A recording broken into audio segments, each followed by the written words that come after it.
with the enrichment project, remember to like, share, subscribe, comment.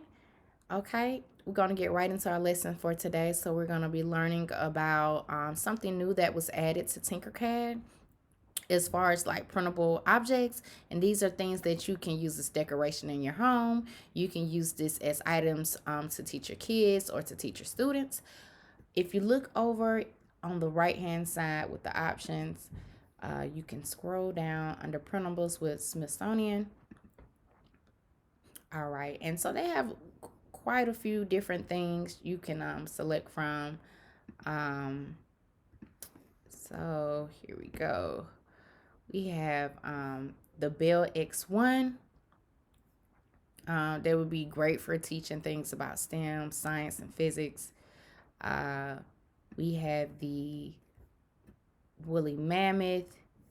Okay, and let's just take a real detailed look at this woolly mammoth. Like, I mean, many of the bones and vertebrae, the joints. This is very, very detailed printable.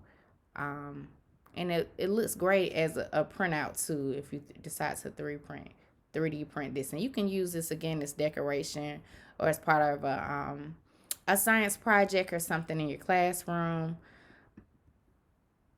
Okay, they have like an antique chair. Uh-oh, did it come?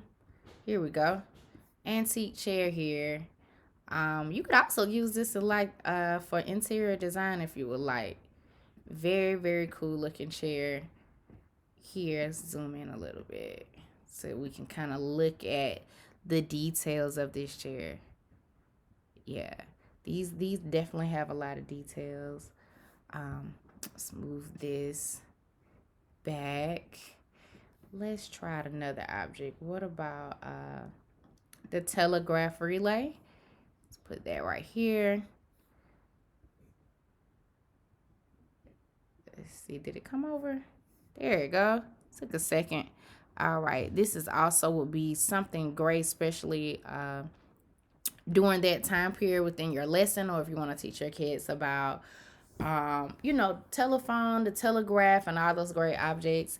Also, if you look over here, they have a few like kind of sculptures of Lincoln, Lincoln's hands, Helen Keller, and a whale fossil over here as well. So this is the end of our quick lesson today. Just want to give y'all an update on some things that are new that has been added to TinkerCAD. We will catch you next time. Remember to like, subscribe, share, and comment. We'll see you next time.